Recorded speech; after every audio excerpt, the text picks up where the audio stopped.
I grew up in Micronesia, and I was there until my preteens. Then I moved to Hawaii for high school. I ended up in New York because I went to college in upstate New York.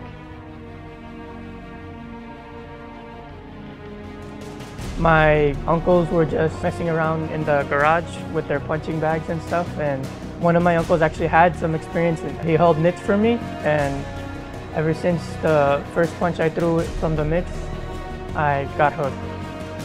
First time I went there for the workout and I started to know that I think I'm gonna be good at this one. I was into school, but I would get distracted sometimes. But when I joined boxing, it taught me to really push myself. Kids come and go. They're very dedicated, which is hard to come by these days, consistency.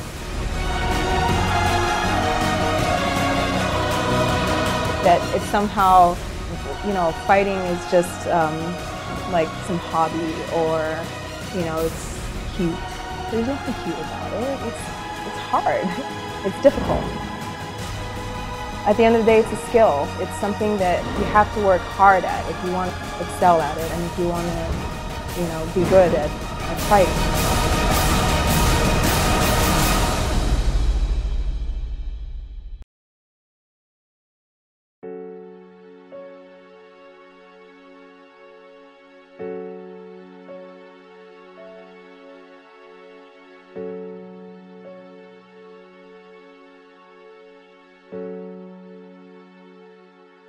My name is Eric Divina Gracia. I'm an attorney at the law firm of Ramp and Mita, which is a local law firm and one of the longest standing firms here in the FSM.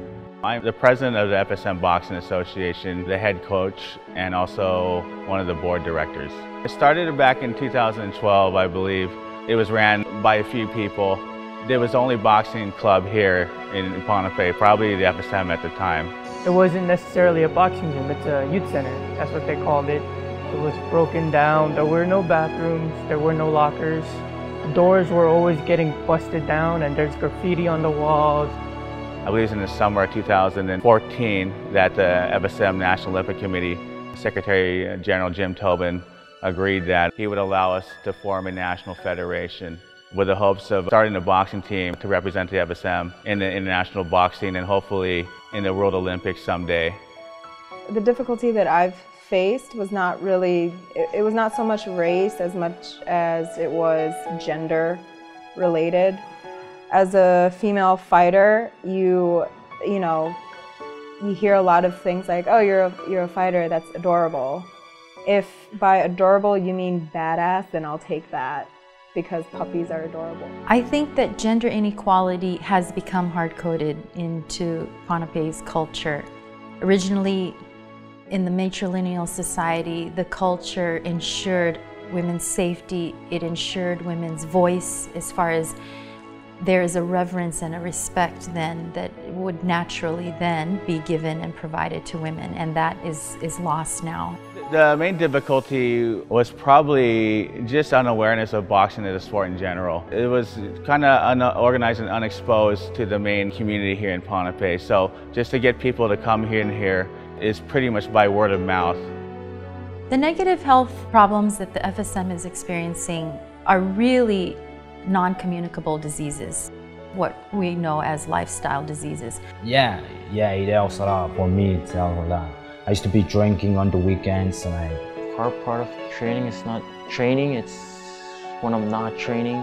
When you're outside, when you're with your friends and family, you often get influenced to do like things you're not supposed to do, like drinking, doing tobacco or drugs. on this island it's a lot of pressure. Almost everybody is, even small kids are drinking. So everybody got a lot of friends, everybody know everybody here, and just... You want to get into it, you just want to do what everyone does. There's a lot of people in Pohnpei chewing betel nut and that. Betel nut, yes.